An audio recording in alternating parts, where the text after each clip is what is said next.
एक धनी व्यक्ति की माँ अक्सर बीमार रहती थी। माँ रोज बेटे बहू कहती थी कि बेटा मुझे डॉक्टर के पास ले चल। बेटा भी रोज पत्नी को कह देता माँ को ले जाना, मैं तो फैक्ट्री काम में व्यस्त रहता हूँ, क्या तुम माँ का चेकअप नहीं करा सकती हो।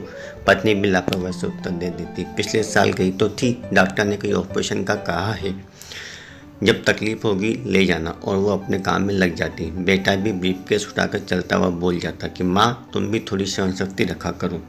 फैक्ट्री की पार्किंग में उस व्यक्ति को हमेशा एक निर्धन लड़का मिलता था। वो पार्किंग के पास ही बूट पॉलिश करता रहता, और जब कभी बूट पॉलिश का काम नहीं होता तब वो वहाँ रखी गाड़ियों को कपड़े से साफ करता। लड़का भी जिस साफ से 5 रुपये मिलते उस साफ को लंबा सलाम ठोकता था।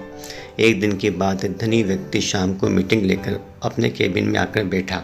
उसको एक ज़रूरी फ़ोन पर आया जानकारी मिली जो उसके घर से था। घर का नंबर मिलाया तो नौकर ने कहा, साहब आपको 11 बजे से फ़ोन कर रहे हैं।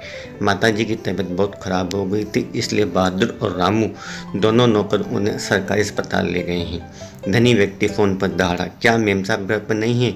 वो डर कर बोला, वे तो सुबह 10 बजे ही आपके जाने के बाद चली गई। साहब घर पर कोई नहीं था और हमें कुछ समझ में नहीं आया। माताजी ने ही हमें मुश्किल से कहा, बेटा मुझे सरकारी अस्पताल ले चलो।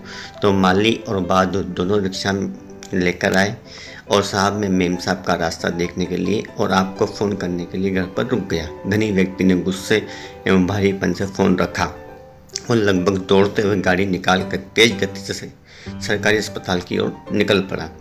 जैसे ही रिसेप्शन की ओर बढ़ा, उसने सोचा कि यहीं से जानकारी ले लेता हूँ। सलाम साहब। एकाएक धनी व्यक्ति चौंका, उसे यहाँ कौन सलाम कर रहा है? अरे तुम वही गरीब लड़के हो? और उसका हाथ पकड़े उसकी बूढ़ी माँ थी। धनी व्यक्ति ने आश्चर्य से पूछा, अरे तुम यहाँ क्या बात है?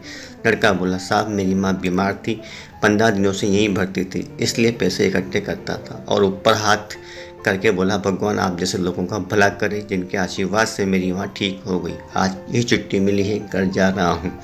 मगर साहब आप यहाँ कैसे? धनी व्यक्ति जैसे नींद से जागा हो हाँ कहकर वो रिसेप्शन की ओर बढ़ गया। वहाँ से जानकारी लेकर लंबे लंबे कदम से आगे बढ़ता गया। सामने से उसे 2 डॉक्टर आते मिले। उसने अपना परिचय दिया और माँ के बारे में पूछा। Oh I am sorry, she is no more. आपने बहुत देर कर दी, कहते हुए डॉक्टर आगे निकल गए। वो हारा सा सिर पकड़ कर वहीं बेंच पर बैठ गया। सामने गरीब लड़का चला जा रहा था और उसके कंधे पर हाथ रखे धीरे धीरे उसकी माँ जा रही थी। जय श्री कृष्ण। आपका दिन मंगलमय हो।